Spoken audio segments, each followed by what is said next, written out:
Boa noite, pessoal. Érica Viana aqui falando com vocês e hoje estou dando sequência àquela série de lives com os candidatos do nosso pleito de 2022. Nessa noite de quarta-feira, dia 24 de agosto, eu vou receber a Jussiane Cunha, que já está aqui. Vou receber a Jussiane Cunha para poder sabatiná-la. Ela que é candidata a deputada estadual por São Paulo, pelo partido do nosso presidente, o PL. Vou enviando aqui no aviãozinho a live para mais pessoas, principalmente pessoas do estado de São Paulo. Então participe. Já vou convidar aqui a Jussiane para iniciar a live conosco.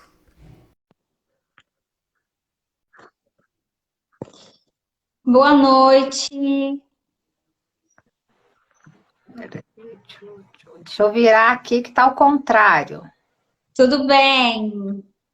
Vai se chegando. Oi, amiga, que saudade de você, lindona! É, tô com saudade também. Esse ano você foi nesse parque? Eu estive lá, presente. Primeiro, deixa eu São cumprimentar o Paulo? pessoal que tá chegando. Oi, gente! Beijo pra vocês. Compartilha já a live aí. Eu e a Erika vamos Aí bater manda aí aí no um papo aviãozinho. bacana. Compartilha a live aí. Então, estive no CEPAC. Esse ano foi muito, muito bacana. Nossa, como sempre, o CEPAC dá uma lição pra gente, né? Muito aprendizado. Ai, queria muito ter ido, mas eu tinha que resolver situações minhas aqui na cidade. Inclusive, não estou aí, porque estou resolvendo situações minhas aqui. E eu trabalho, né, gente? Pra quem não sabe, eu não Para vivo quem de não sabe, nós internet. somos trabalhadores. Hã? Para quem não sabe, nós somos realmente trabalhadores, né? Nós somos, e você, não sei como que você está dando conta de campanha e da sua vida, né? E Ai, é uma correria. vamos saber hoje. Ju, Oi, diz, amor. diz aí para as pessoas que estão entrando, faz a sua apresentação pessoal, mostra quem é o ser humano que está por trás da candidata. Se apresenta para as pessoas, diz seu nome, sua idade, se você é mãe, é esposa. Pessoal, meu nome é Jussiane Cunha. Eu sou aqui da cidade de São José dos Campos. Estou na cidade de São José dos Campos desde os meus 17 anos.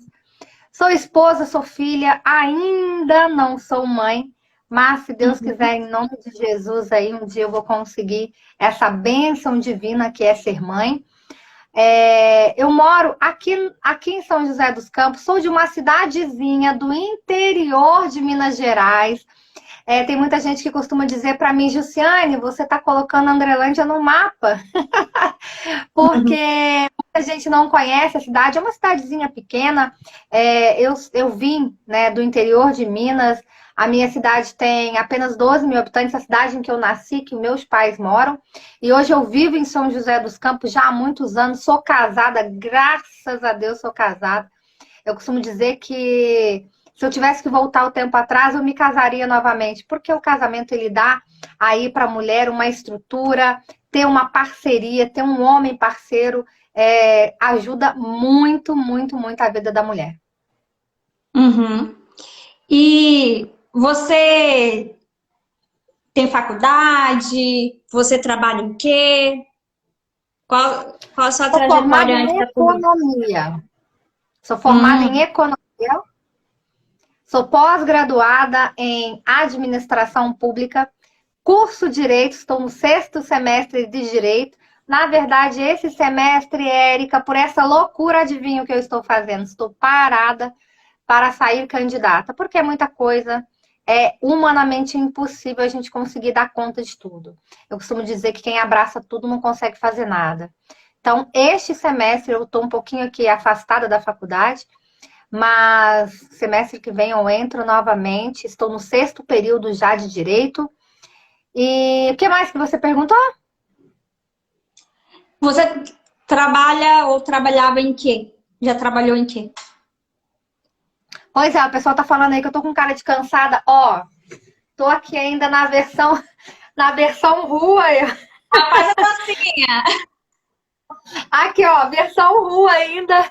Cheguei em casa agora, nós fizemos uma sabatina aí durante o dia todo, né? Gravação. Porque assim, a campanha, ela tem a campanha da rua e tem a campanha na rede social. E é uma loucura você fazer as duas coisas. Eu tenho que me deslocar para um lado, depois me deslocar para o outro. Bom, respondendo a pergunta, eu sou empresária no ramo da construção civil. Atuei durante muitos anos na minha vida com muita honra, com muito prazer, com muita dedicação nos salões de beleza. Eu fui cabeleireira durante muitos anos. Ah, isso é importante, porque as pessoas, elas querem saber mais informações, além do que geralmente é colocado nos banners, nas redes sociais. É muito importante conhecer. Você já disputou alguma eleição antes? Primeira? Nunca disputei uma eleição na minha vida. A minha mãe falou assim pra mim: o que aconteceu? Oi. Este é o efeito Jair Messias Bolsonaro, né? Eu comecei agora, é a primeira vez que eu saio candidata. Eu não tinha pretensão nenhuma de ser candidata a absolutamente nada. Tanto é que em 2020 muita gente achou que eu iria sair candidata, mas eu falei, gente, não quero. Eu gosto da política, eu gosto dos bastidores da política, eu gosto de fazer aquela ligação na política, é muito gostoso. Os bastidores da política é mais gostoso do que quando você é candidato. Porque quando você vira candidato, você vira vidraça. Todo mundo quer bater. Você faz uma coisinha desse tamaninho, a pessoa já transforma, né, gigantescamente. Às vezes não tem nada, inventam. Oi, Cida! Beijo! Às vezes não tem nada que as pessoas inventam. Nos bastidores que você fala, você já trabalhou com assessoria política ou você fala dos movimentos de rua mesmo? Movimentos de rua, eu nunca tive um cargo público na minha vida, Érica. Nada. Uhum. Nem como assessor, nem nunca concorri a absolutamente nada. É a primeira vez que eu realmente saio à frente aí e só fiz isso porque o nosso presidente ele precisa de representação. A Assembleia Legislativa do Estado de São Paulo não tem ninguém. Principalmente feminina, né? Não tem. Nós não temos time na Assembleia. É o maior parlamento do país e não tem direita lá dentro. Nós temos 4 deputados. Dos 17 que nós elegemos em 2018, sabe quantos nós temos que realmente permaneceram ao lado do presidente e que ficaram votando a favor do presidente? 4. Porque o restante, eu sei porque eu acompanhei. Eu tive lá. Eu fui várias e várias vezes na Assembleia Legislativa simplesmente para assistir a votação.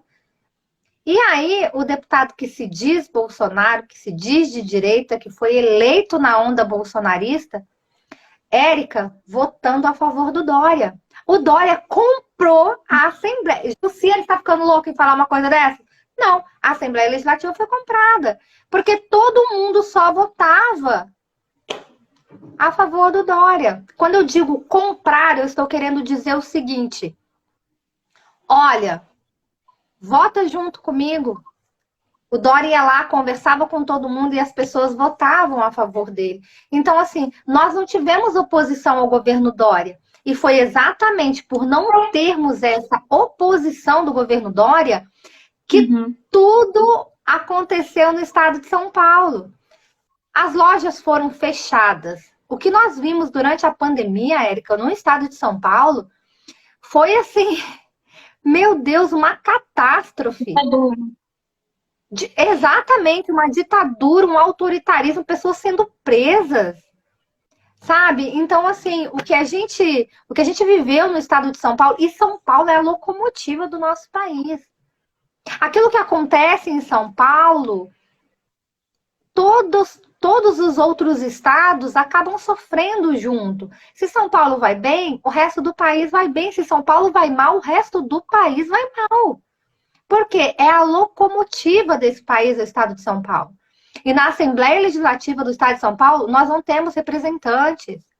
4 deputados ficaram a favor. Apenas 4.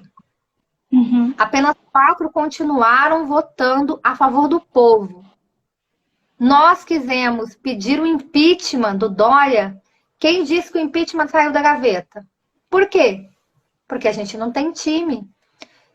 Ao ver isso, eu pensei, meu Deus, se eu tivesse ali dentro, eu conseguiria ser mais uma para ajudar, mais uma para poder realmente fazer a diferença e defender o povo paulista. O povo ficou sem ninguém para ajudar. E aí eu pensei, tá bom. Então eu irei me candidatar para ser mais um braço forte do povo paulista lá dentro da Assembleia. Foi só por isso que eu realmente resolvi me candidatar aí. Sim. E a escolha do partido, como que se deu? A Jussiane aceitou sair candidata somente sendo pelo partido do presidente Bolsonaro. Eu costumo dizer, meu partido é o Brasil. E quem é que representa melhor o Brasil? Qual é o brasileiro que realmente voltou a fazer o verde e amarelo fazer sentido? Foi o presidente Bolsonaro. Então, eu jamais me candidataria a outro partido que não fosse o partido do presidente. Sim. Eu falei, se quiserem, eu vou. Mas eu só vou se for no partido do presidente.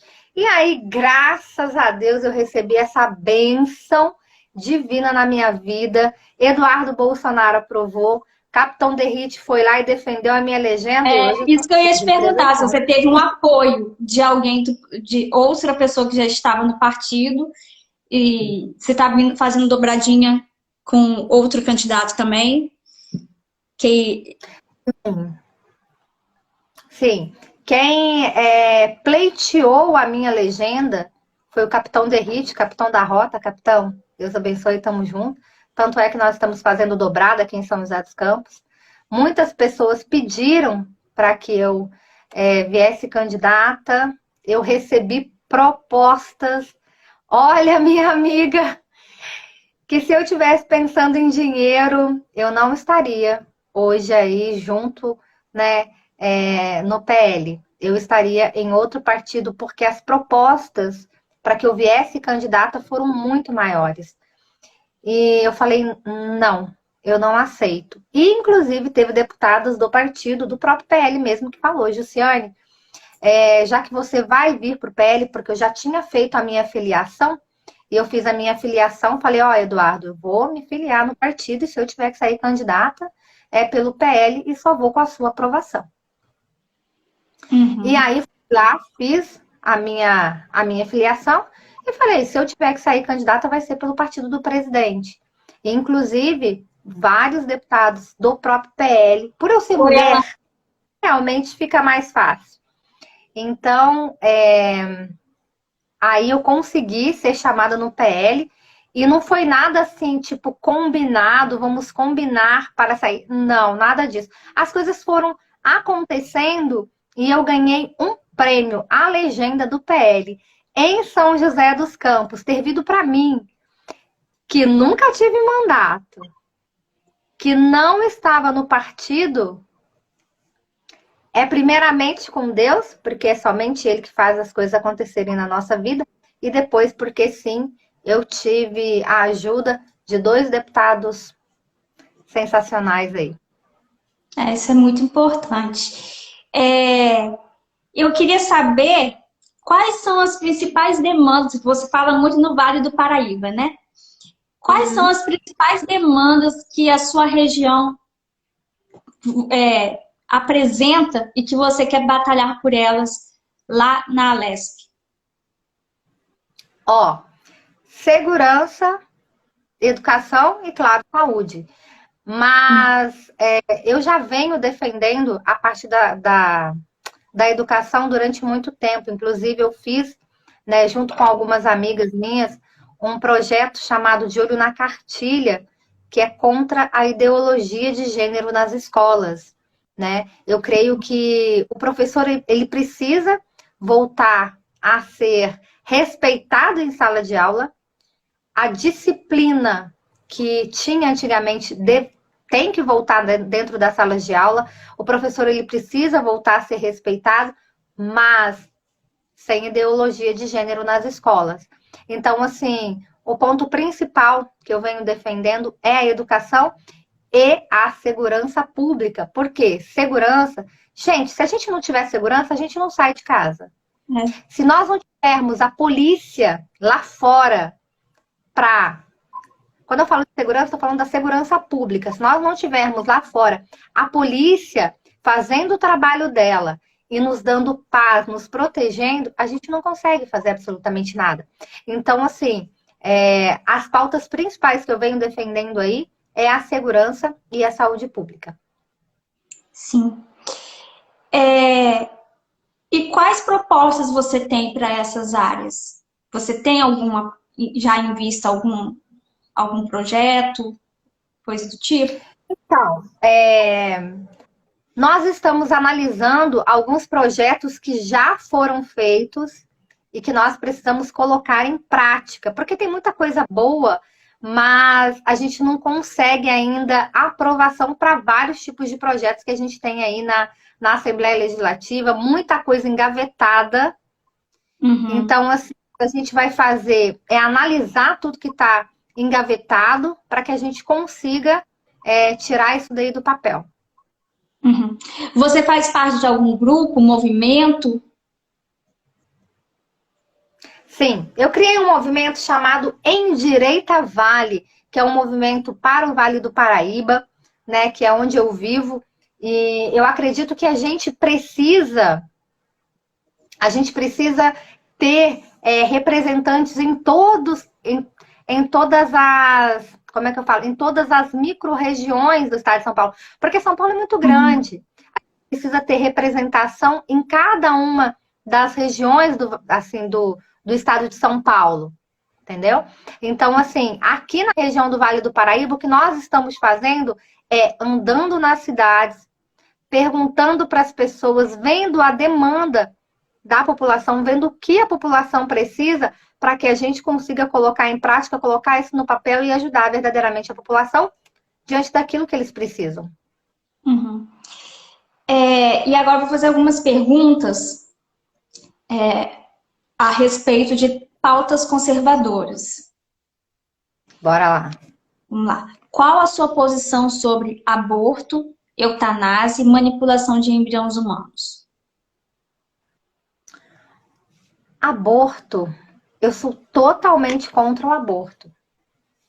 Eu acredito que a gente deve fazer de tudo para salvar as duas vidas, né? Eu sou totalmente pró-vida e até mesmo por eu não ser mãe, eu creio que ser mãe é uma bênção divina. Então a gente tem que valorizar isso de ser mãe. Ser mãe é bênção, é coisa de Deus. A gente precisa, assim, valorizar a mulher, valorizar essa mulher que é mãe. E a mulher precisa entender que a partir do momento que ela está ali criando uma vida, ela precisa entender que aquilo ali não está, aquele corpo, né? Como as feministas costumam dizer, meu corpo, minhas regras, né? Tá dentro do meu corpo, é meu corpo também. Não, não é. São duas coisas diferentes.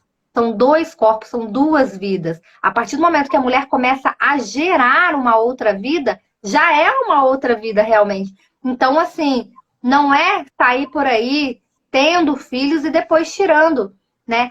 O útero da mulher, ele é sagrado por Deus. Deus fez uma coisa tão maravilhosa que através de um pedacinho assim é gerada uma vida. E as pessoas começaram a desvalorizar isso que é tão maravilhoso, que é o útero da mulher. Transformar o útero da mulher em um cemitério, gente, pelo amor de Deus, é isso que estão fazendo. Colocaram na cabeça da mulher que ser mãe vai fazer com que ela não consiga viver, quando, na verdade, muitas mulheres passam a ter uma vida melhor, a ter uma outra vida a partir do momento que é mãe, que é divino. Mas o que você perguntou? Eutanásia? Eutanásia, são temas de bioética, né? E manipulação de embriões humanos. Manipulação de embriões humanos eu não conheço muito bem, então não consigo falar. Mas a eutanásia, com certeza, sou contra. Se Deus deu a vida, só Ele pode tirar. Então a gente tem que deixar aí, vamos deixar Deus agir. É Ele que fez, deixa Ele tirar. A última vez que eu estive em São Paulo, eu observei, eu fiquei assim, né? Eu já tinha visto na televisão, mas eu observei muito o crescimento das cracolândias, né? E da violência urbana. Inclusive, eu estive lá na Pinacoteca e tem um cartaz bem na frente da Pinacoteca escrito: não use seu celular aqui, você corre o risco de ser assaltado. A próxima pergunta tem um pouco de ligação com isso. Qual a sua posição sobre a liberação das drogas? Gente, absurdo total. Tem gente, Érica, que eu encontro até mesmo aí na rua, e a gente escuta também falar isso na rede social. Inclusive, esses dias a gente teve aí uma certa cantora, né? Sim. Falando que ela não fumava porque engasgava. Não pode falar nomes, né? Mas não fumava porque ela engasgava com a fumaça, mas pedindo a liberação das drogas. O início de tudo é a maconha. Ah, Jussiane, mas maconha não faz mal. Não faz mal. Olha o tanto de cracudo que você encontra hoje aí. De que jeito que eles começaram? Ninguém começa assim, sai de casa, eu vou ali que eu vou fumar um crack rapidinho e já volto. As coisas não funcionam desse jeito. Se você for estudar como é que essas pessoas que estão no crack, como é que elas estão no crack, como que elas chegaram até ali, você vai ver que é através da maconha. Então, a gente não pode liberar isso, porque você está liberando uma forma dessa pessoa chegar no estado vegetativo que eles chegam. Eu estive conversando com um rapaz em Ubatuba. Conheci um jovem em Ubatuba. E ele tá gastando cola de sapato, né? Tá gastando cola de sapato. Bastante. Então, eu estive conversando com ele em Ubatuba e ele falou o seguinte para mim. Ele estava ali olhando os carros e eu achei muito interessante a maneira como ele abordou e fui falar com ele. E ele me disse o seguinte, ele falou: Jussiane, eu estou há 3 meses fora do crack. E todos os dias, para mim, é um dia diferente. Todos os dias eu tenho que vencer a mim mesmo. E aí eu perguntei para ele assim, e eu vi que a maneira como ele fala, Érica, ele não falava um português frajuto, às vezes como até eu mesma falo. Ele tinha uma dicção, uma maneira de falar, um trato com palavras, sabe, que você vê que é uma pessoa que estudou para chegar até ali, que entende do que está falando. E ele falou comigo de uma maneira, falou: Jussiane, eu estou há 3 meses fora do crack e cada dia para mim é um dia diferente. Aí eu perguntei para ele: por quê? Como assim? Ele falou assim para mim: olha, eu comecei toda a minha caminhada através da maconha, depois fui para cocaína e agora o crack. O crack acabou com a minha vida. Boa noite, Carvalho. O crack, ele falando para mim: Jussiane, o crack acabou com a minha vida. Não pode liberar as drogas porque todo mundo começa através da maconha. E quando a gente não tem quando a gente não tem como comprar, a gente acaba roubando sim, porque é impossível ficar sem. Se hoje eu estou há 3 meses sem usar o crack, é primeiro porque Deus tem me ajudado, porque todos os dias eu peço para Deus para que eu não fume novamente. E ele disse o seguinte, que se ele fumar a maconha, um pouquinho que seja, um trago que ele dá, ele vai lá e ele pega o crack, porque abre o apetite da droga. Impressionante o depoimento dele. Não, e mesmo uma pessoa que não tenha evoluído para outras drogas piores, ela fica sob efeito. Você vai confiar um trabalho que requer cuidados a uma pessoa que está sob efeito e sabe-se lá em alucinação, e fica nessa questão. Muitas vezes não se retira as pessoas também da rua porque alegam direitos humanos. Mas existem saídas para o Estado interferir sim e acabar com lugares como a Cracolândia. É preciso vontade política. É possível acabar se o poder público realmente quiser investir nessas pessoas. Por quê? O que acontece com o drogado? Ele, primeiro que ele sai do mundo normal, ele não vive num mundo normal. Você para conversar com a pessoa está vivendo num mundo... Não sei se você lembra se é da sua época, mas tinha um desenho chamado Fantástico Mundo de Bob. É exatamente assim que a pessoa vive, no Fantástico Mundo de Bob. Onde tudo é maravilhoso, onde tudo dá certo, onde a vida deu errado para ele e é por isso que ele está ali. Quando, na verdade, existem pessoas, como é o caso desse jovem lá de Ubatuba, que chegou ali através da maconha e hoje não consegue sair. Ele falou para mim que ele tem 3 filhos e tem vergonha dos filhos.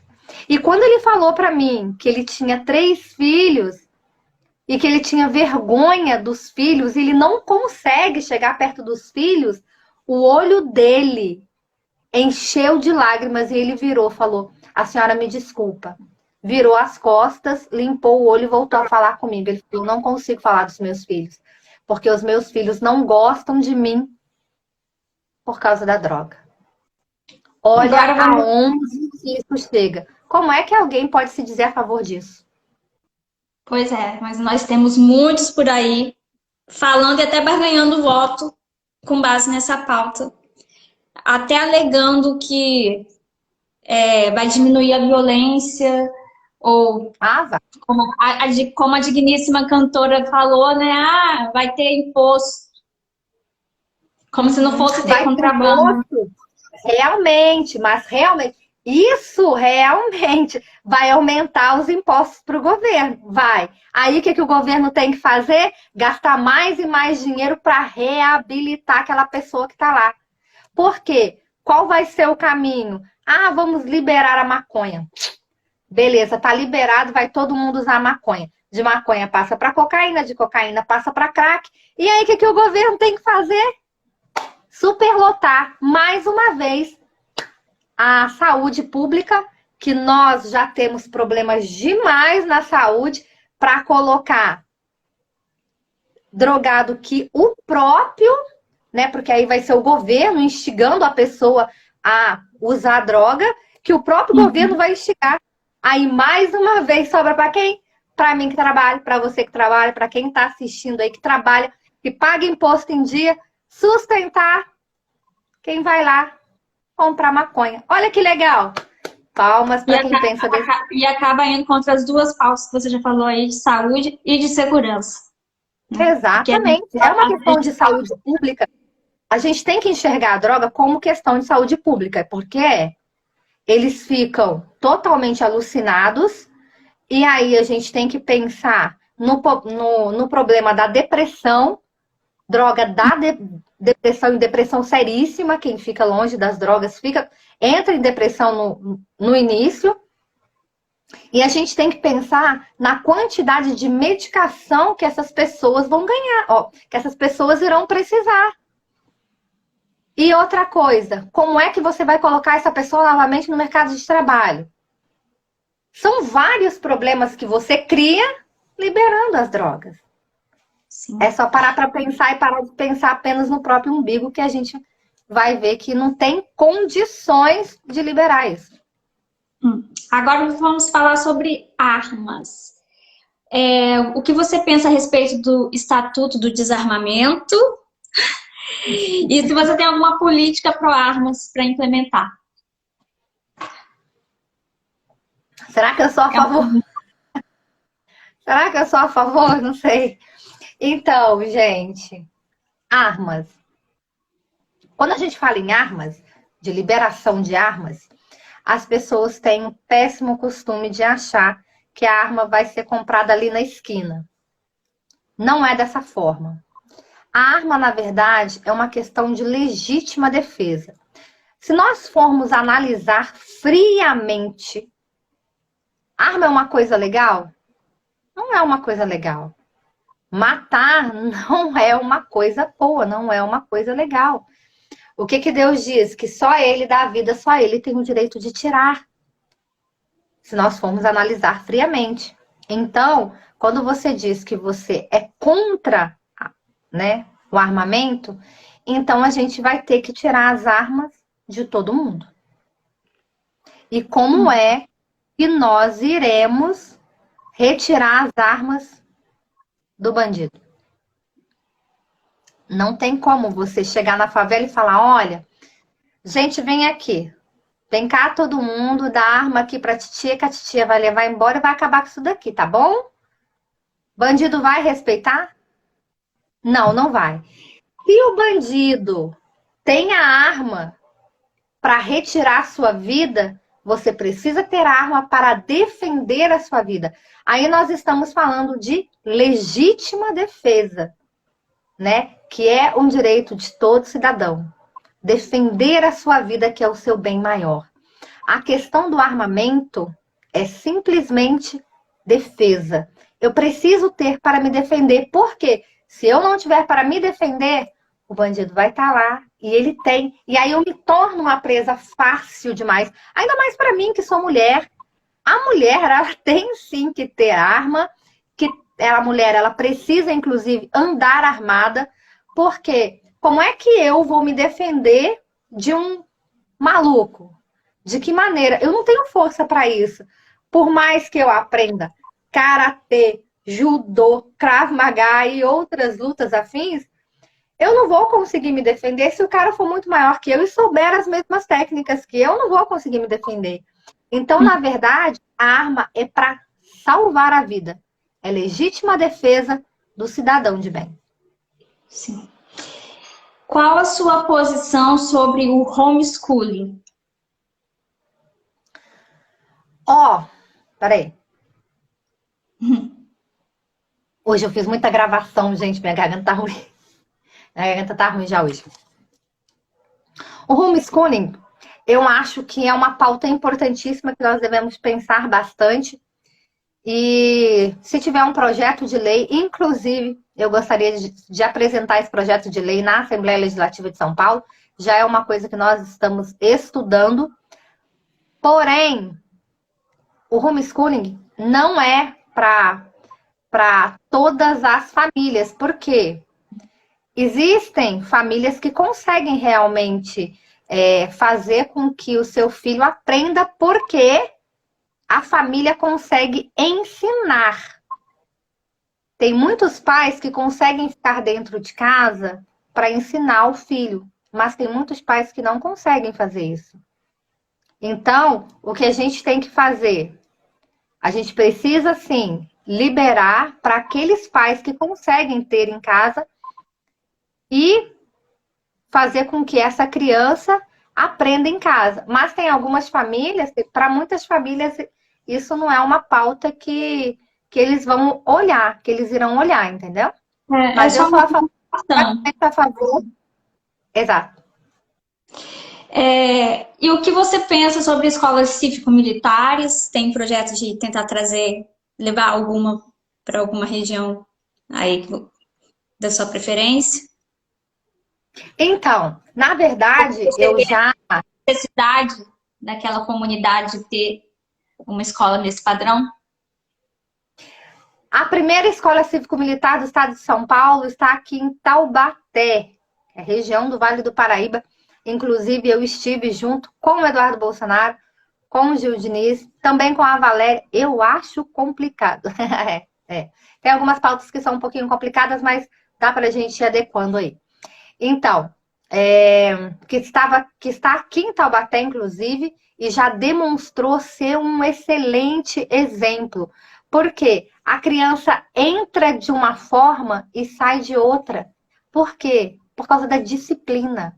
Então, assim, eu sou totalmente a favor, inclusive, eu apresentei aqui em São José dos Campos, estive nas ruas de São José dos Campos, fazendo um abaixo-assinado a favor da Escola Cívico-Militar aqui na cidade de São José dos Campos, tá? E, infelizmente, nós ainda não tivemos essa bênção aí de ter uma escola cívico-militar aqui em São José, mas eu sou uma defensora fugaz do projeto da Escola Cívico-Militar e eu quero trazer tanto para São José dos Campos quanto para as demais cidades aí que quiserem. Pode contar comigo. Se você é a favor da Escola Cívico-Militar e quer ir na sua região, vem falar comigo que eu, como deputada, vou te ajudar. E escola sem partido? O que você pensa? Então, eu criei um movimento chamado De Olho na Cartilha. Inclusive, quem quiser acompanhar, tem aí. O De Olho na Cartilha, ele tem essa função de apoiar o Escola Sem Partido, né? Então, eu sou totalmente a favor da Escola Sem Partido. Lutei muito, briguei bastante a favor da Escola Sem Partido, e estive em muitas manifestações junto, defendendo aí a camiseta do Escola Sem Partido. A escola é sem partido de verdade, viu, gente? Não é para falar da direita, nem é para falar da esquerda. O lugar de escola é para aprender português, matemática, inglês, filosofia, sociologia, mas de uma maneira fugindo da ideologia. Para explicar para esse aluno, até engasgando, para essa criança, os dois lados da moeda, sem que o professor interfira, porque você precisa mostrar os dois lados da história. Mas você não pode interferir, porque quando você apresenta as duas faces da história para uma pessoa, ela começa a raciocinar sobre aquele assunto. E aí sim, ela mesma cria uma opinião, não você enviesar para um lado só. Eu até te perguntei sobre escola sem partido, porque é um assunto que até mesmo entre as pessoas da direita tem algumas que defendem escola sem partido, tal qual o projeto que era de um deputado aí de São Paulo, da Canção Nova, o Flavinho. Quando ele foi deputado federal, ele criou esse projeto. Só que se você lê o projeto como ele foi criado, ele precisa de algumas correções, porque pode ser usado contra. Exato. Então, contra o conservadorismo, contra os cristãos. Até eu, na época, eu fiquei na dúvida, se eu for com uma medalhinha de santo, então eu posso cair, né, no projeto da Escola Sem Partido.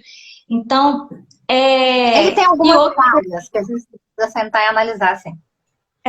E outras pessoas já falam, não, a escola tem que não é sem partido, tem que ser com todos os partidos, como você falou, e a pessoa escolheu o seu lado. Então, não existe ainda um denominador, é algo que está sendo construído ainda, esse pensamento, né, sobre a escola sem partido.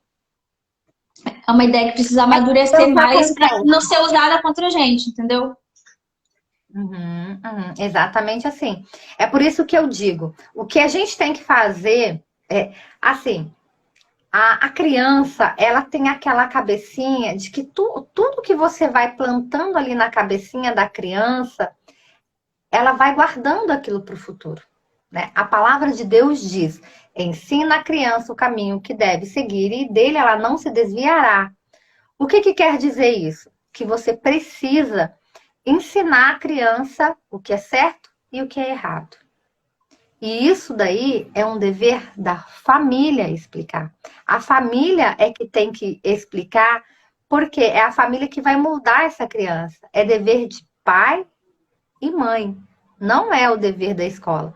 A escola tem que ser para ensinar e fazer com que a criança tenha o poder, né, com que ela consiga realmente, me fugiu a palavra agora, mas ter um raciocínio sobre como funciona ambos os lados, para que ela consiga formar a opinião dela. Se você mostrar os dois lados da moeda, dificilmente, quando você realmente abre o jogo e mostra a verdade, conhecereis a verdade vos libertará. Quando você ensina para a criança o lado de cá e o lado de lá, o ser humano, ele é excepcionalmente inteligente. Ele vai conseguir discernir do que é bom e o que é mal. Uhum. Agora, qual a sua posição sobre contagem pública dos votos? Estou falando de contagem pública, não estou falando sua posição sobre atacar poderes, nem ministros, nada, nem urnas eletrônicas. Estou falando sobre contagem pública dos votos nas sessões, que é o projeto, inclusive, que está em tramitação, 943, de 2022, do deputado Celso Russomano, e que o pessoal lá do Mato Grosso do Sul, do Instituto Conservador, o Felipe Jimenez, tem defendido muito. O que acontece, Érica? Eu, como candidata, não posso falar sobre este assunto. É por isso que... Não, e olha que eu já... Eu corro o risco de ter bastante. Eu corro de ter a minha candidatura impugnada, né, ao falar sobre esse assunto. Então, quero convidar você que está me assistindo a acompanhar aí um pouquinho da história da Jussiane. Entra lá no meu Instagram que vocês vão ter essa resposta. Sim. Vamos ficar de olho no dia da apuração. Printando todas as telas do aplicativo do TSE. Qual a sua posição sobre o ativismo judicial? Aí em São Paulo, vou até complementar. Você observa muito isso na LESP? Os deputados costumam provocar o judiciário inúmeras vezes, ou uma quantidade relevante de vezes, toda vez que perde na política, no debate, no plenário, algum projeto, coisa do tipo. E como você vê aí o judiciário no estado de São Paulo? Por exemplo, aqui, eu não sei se o judiciário no Rio é muito bom, mas todos os governadores foram... Os que não morreram foram presos, né? Então, o que acontece? Eu sou uma estudante de direito. Uhum. E quando a ideologia entra no direito, o direito acaba. Então, o que a gente tem que fazer é deixar a lei brasileira agir de maneira adequada. A gente vê aí algumas pessoas, alguns defensores do direito infelizmente, deixando a ideologia falar mais alto. E isso não cabe a nós, né? Quando você pega para analisar qualquer tipo de petição, qualquer tipo de situação, você tem que analisar friamente dentro da lei e não dentro daquilo que você acha que é certo ou daquilo que você acha que é errado, mas dentro simplesmente da lei. Só seguir a lei que dá tudo certo. E a lei... Eu também não posso comentar muito sobre esse assunto. A lei, como muitos dizem, a lei é falha, como alguns juristas dizem isso. Então, sempre tem umas brechas. A lei, ela sempre, né? Olha, gente, as leis brasileiras são muito bem feitas, entre aspas. Então, deixa muitas lacunas aí até para que os juristas consigam agir. Então, assim, a primeira coisa, a Márcia dizendo, escola sem partido já, a primeira coisa que a gente tem que analisar é se esse jurista está realmente seguindo a lei ou se ele está indo pela ideologia dele. Então, Gente, eu não estou escorregando, é que tem coisas que nós, como candidatos, somos proibidos de falar, beleza? Uhum. Aqui, ao que você atribui de não ter conseguido impeachment o Dória? Aqui no Rio nós conseguimos impeachment o Witzel, quase que ele foi preso, chegou a ser conduzido pela polícia, e tivemos vários aí Eu não sei se aqui a justiça é muito boa, é muito célere, ou se, no caso, os governadores é que são muito ruins. Olha, sabe o que que E em acontece no São estado de São Paulo, nem na justiça e nem na política o ditatória foi penalizado, digamos assim. Paulo? Mas não vai ser nunca. O PSDB, ali em São Paulo, é a dança das cadeiras, é PSDB e PT. PT na primeira secretaria e o PSDB ali no comando geral. Então, não iria nunca retirar o Dória. Não, a gente não conseguiria de maneira nenhuma fazer com que esse impeachment passasse. Não tem time. Não tem quem fosse votar contra o Dória. Ó, quando chegou o dia da votação, o Dória já tinha arquitetado tudo. Ele já tinha conversado com todos os deputados. Os deputados foram chamados para conversar. Então, assim, a gente não iria conseguir de maneira nenhuma, porque a gente não tem time, a gente não tinha gente aqui em São Paulo que tinha coragem, porque é preciso ter coragem para bater de frente com um governante tão forte quanto o Dória. O Dória foi um governante muito forte porque ele impôs a vontade dele. E em São Paulo, os deputados baixaram a cabeça e disseram sim. Teve muita gente. Oi, Silvério. Estarei aí em Mogi, dia 2/9. Fui convidada. Muito obrigada, meu amigo. Jesus te abençoe. Dia 2/9 estarei aí em Mogi das Cruzes, junto com o Silvério e o pessoal lá que ele está organizando uma festa bacana lá pro nosso futuro governador do estado de São Paulo, Tarcísio. Então, assim, a gente não tinha time.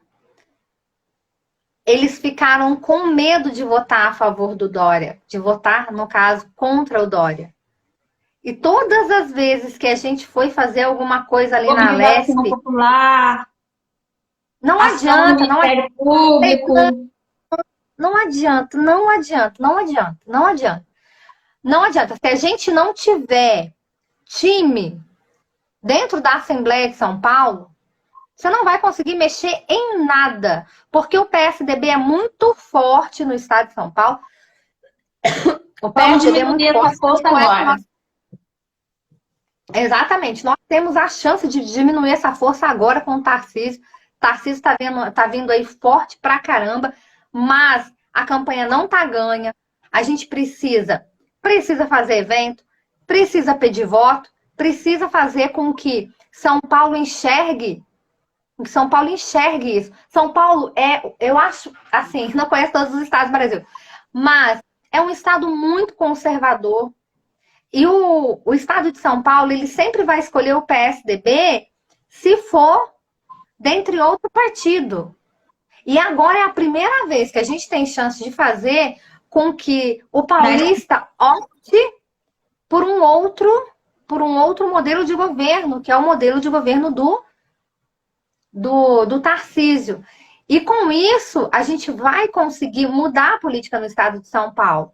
Porque a dança das cadeiras ali dentro da Lesp, quem estava lá dentro, quem acompanhou um pouquinho mais de perto, quanto eu acompanhei, o Fora Dória, gente, nós conseguimos reunir gente de vários locais do estado de São Paulo.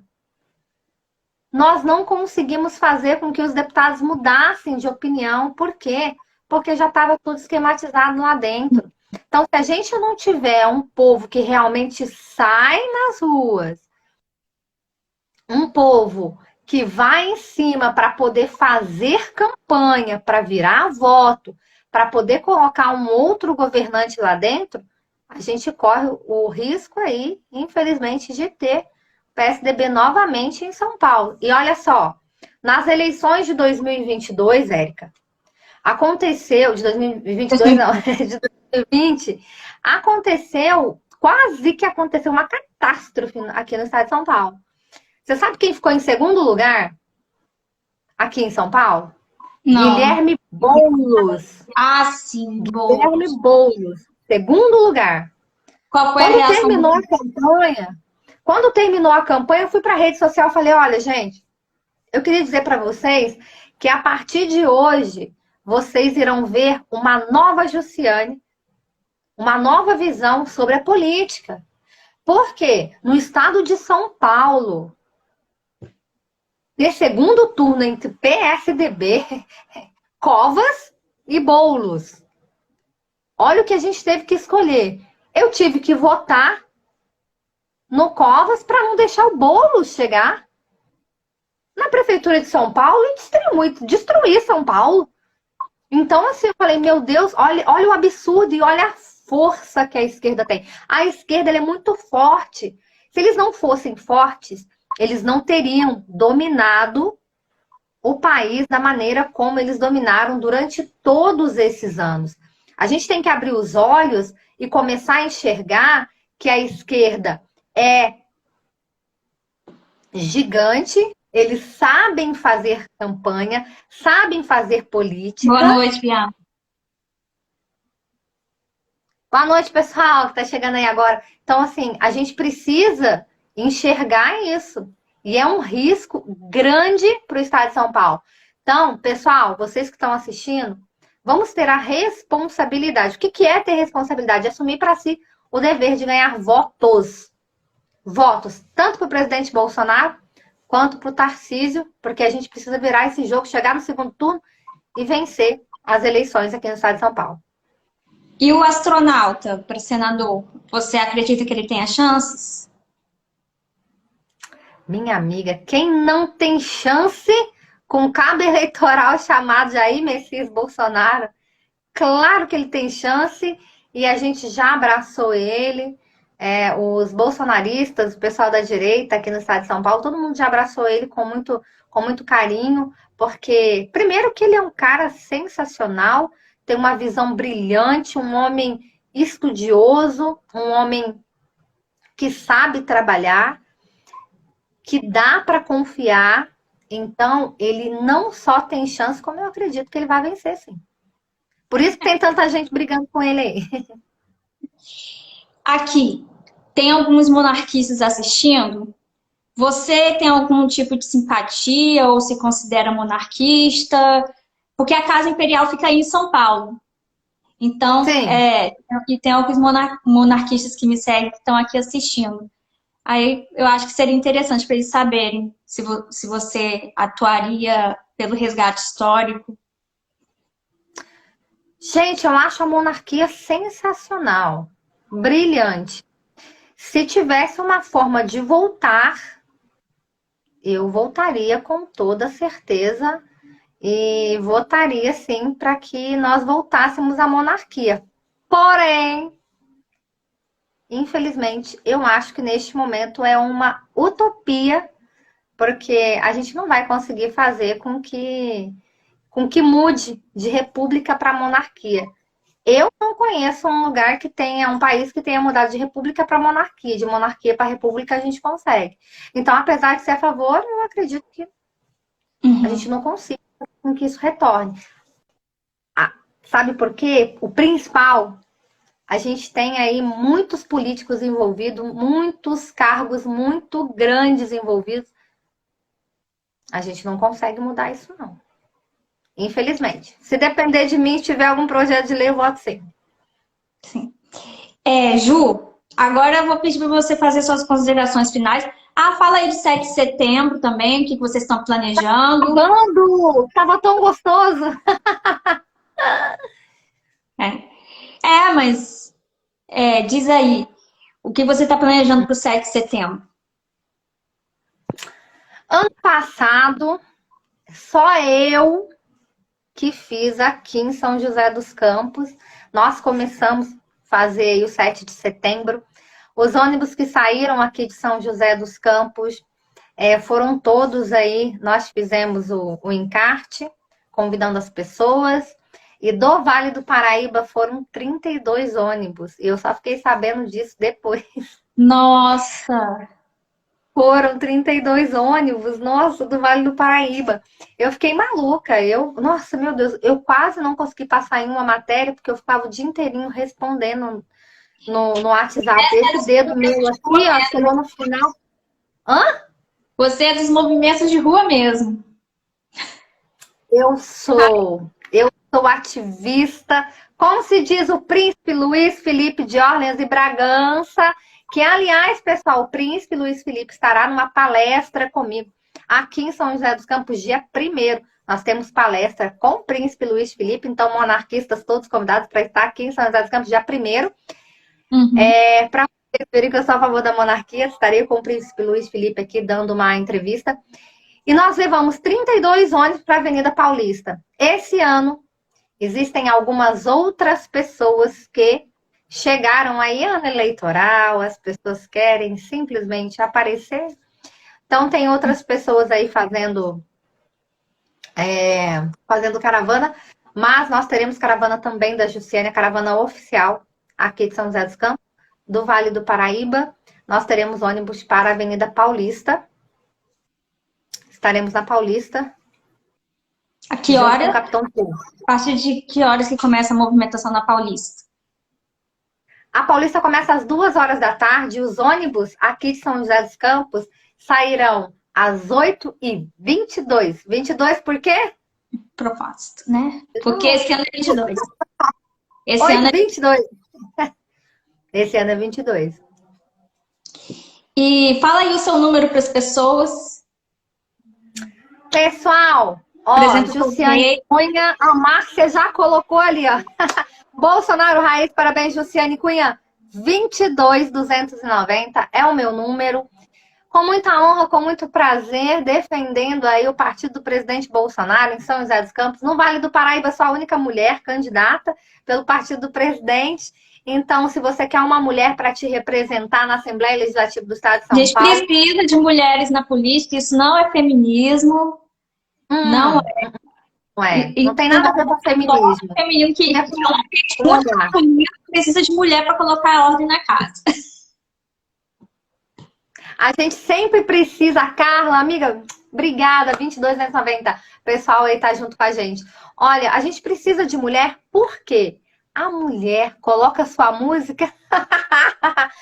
A minha música é sensacional, é um piseiro maravilhoso. A gente está arrastando gente de todos os lugares. O pessoal já chega, a gente liga a caixa de som, o pessoal já começa a dançar, porque ficou bem bacana mesmo aí a nossa musiquinha, 22,90, Vale do Paraíba na Lesp.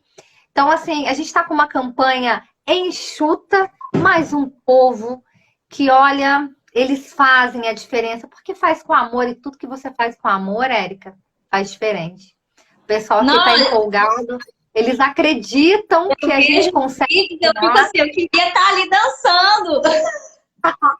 É, o capitão do povo, ó, o capitão do povo que vai vencer de novo, né? Foi uma coreografia. Foi eu e a Fernanda Faro. A Fernanda, quem tiver aí, entra lá no perfil da Fernanda, já segue a Fernanda também, Fernanda maravilhosa. Eu liguei para ela e falei, Fernanda, eu quero fazer uma coreografia pro presidente Bolsonaro.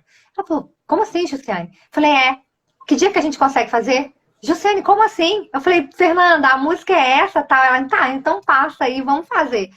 E aí eu fui para lá e a gente começamos a ouvir a música ali, começamos a fazer a coreografia. Já tem muita gente dançando, tem gente reconhecendo a gente aqui em São José. Ah, você é a moça que dançou lá no calçadão. Moça, me ensina aqui como é que é mesmo.